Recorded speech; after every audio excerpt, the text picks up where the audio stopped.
Hello and welcome to this episode of the Speak PR podcast. My name is Jim James and I'm here to share with you tools and tips to help you unlock the value in your organization through public relations and through free and effective communications. And today I'm going to talk about the social dilemma and the challenge for all of us that social media is presenting.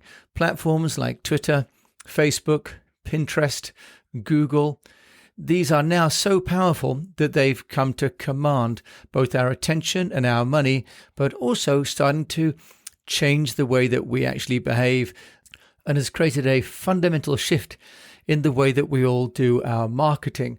And it's really only been the last decade that this has taken place, and it's creating such a challenge for anybody that wants to manage their own public relations that we are now falling headlong into the arms of the social media giants. But we need alternative strategies and platforms.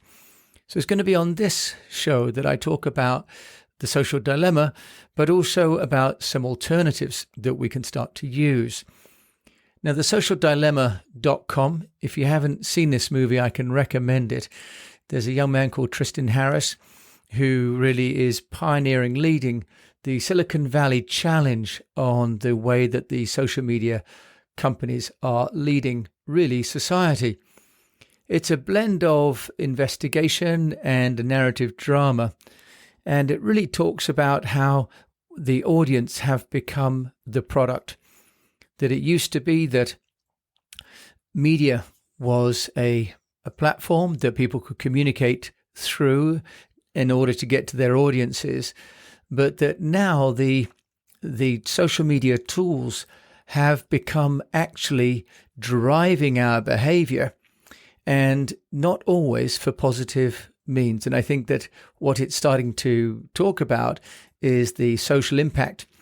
And one of the many interesting things that came out for me, apart from the obvious issues that we're now having with young people around social media, but from a company marketing perspective, is that people are really only receiving the information that they would like to receive. So what's happening is through the algorithms, Facebook, LinkedIn, Twitter, they're all doing the same thing, which is basically sending us more of what we're looking for. And this is why we're getting more and more information that seems to be just like the information that we need, but is also separating us from the contrary opinion. It's starting to create divisions, which we're seeing then taking onto the streets, because people are getting the news which is close to the news that they've already been reading. We're not getting the news that's different. Whereas when we used to read mainstream media, for example, the publisher and the editor would decide a range of topics and a range of editorial viewpoints. And if we read different newspapers, we'd see those. But if we're relying on our news for one platform, for Google, for example, Google is sending us the news that we're looking for. And the social dilemma really highlights this as one of the causes behind the social tensions that we're getting, because people are losing the ability to communicate offline. And because they're not reading and seeing the opinions of others, they believe that their opinion is the only opinion. And this is leading to conflict. Now, from a public relations and marketing point of view, then this is creating a challenge, because if we don't already have people paying attention to what we're doing or to the area that we're introducing in terms of a new product or service, it's very hard to break into that feed. One of the illustrations I thought was also interesting was that the Google search that I might put in will give me the different results, even though I'm in the same location as somebody sitting next to me, because my search history will determine the Google results that I'm getting. That did alarm me, because my assumption was that we're all getting the Google answers in some kind of structured way, but actually it appears not.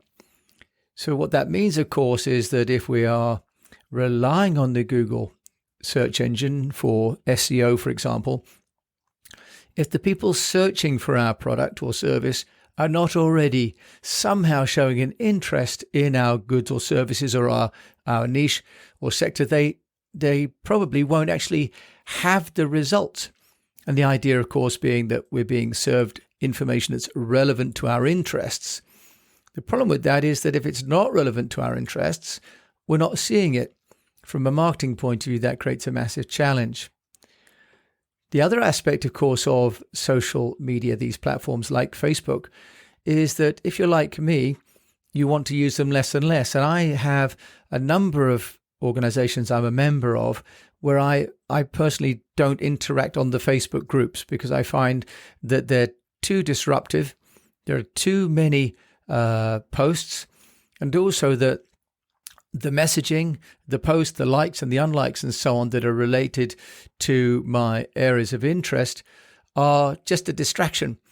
And the social dilemma, which this movie with this protagonist, Tristan Harris, talks about, is that these likes and photo tags and so on, they are designed to distract us, and they're designed to keep us on the social media platform. They're not designed actually to help us get to where we want to get to. And that's a real problem, because if we're building communities and we're building groups of purpose, or we're trying to build tribes around what we do or the company that we have, these social media platforms actually can be operating not in our interest, but in their own interest, because their interests are led by the commercial interests of the advertisers. Because let's face it, that's how they're making their money. They're making money by selling access to the viewer, which is why this Social Dilemma movie makes the point that we, the viewers, are now the product. We're not the consumer, we're the product. And it's the advertiser that wants to get to us. This is nothing new, of course. Print media has been advertising to us as well. But what's different is the level of targeting, and also that our devices are with us all the time, but also that they're interactive. When we're posting, we're getting something back immediately. We're getting more content back at us. So this is a good thing in some respects, but alarming in another. But what it means is if we're trying to build platforms and communities, then social media like Facebook, like LinkedIn, could well be actually your worst enemy. Now, I personally have been looking at using a couple of other platforms. I was working on a new business for senior entrepreneurs. I called it Silver Fox Entrepreneurs. So I looked at a couple. I just want to share a couple with you because I think they present opportunities, especially for people, for example, introducing communities around courses and training. One of them out of the UK is called Disciple Media. And they talk about bringing your people and your memberships and your content together in your own fully branded and private community. And with Disciple, you can build courses and sell courses. You can charge subscriptions. You can even have live streaming and many other aspects. And all of those, and this is the key point, where you own the real estate. You can have your own domain name, and you own the subscriptions. You own the people that enter your community. And of course, if you're on Facebook or LinkedIn, you are basically a tenant. You're renting their space, and they have at any stage the opportunity to change the algorithm, to change your ownership, to change anything about what you're doing. So a bit like building a business in a rented accommodation, your business, you're building your content and your community in Facebook or LinkedIn is still doing that as well.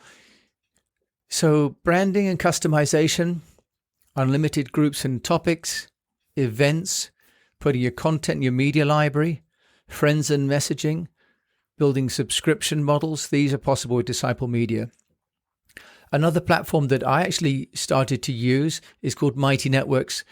Now, Mighty Networks was founded by a real dynamite female entrepreneur called Gina Bianchini. And she created Mighty Networks only in 2017, actually, quite recently.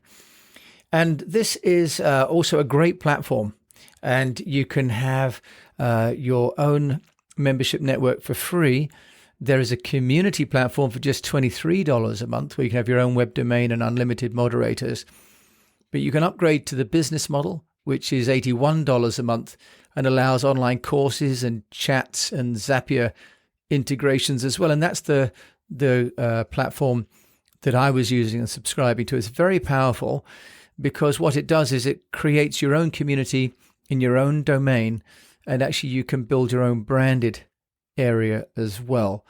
So the Mighty Networks is one offering that I can really, really recommend because I've actually tried that. Then there are a number of others, but also including Disciple Media, which is also an equally excellent platform, and both have mobile apps as well within Apple. That makes it good, but they will also then be charging a bit more for that.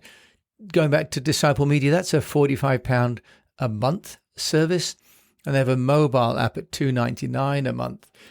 And I know a third of that goes to Apple, so that's where the cost comes from.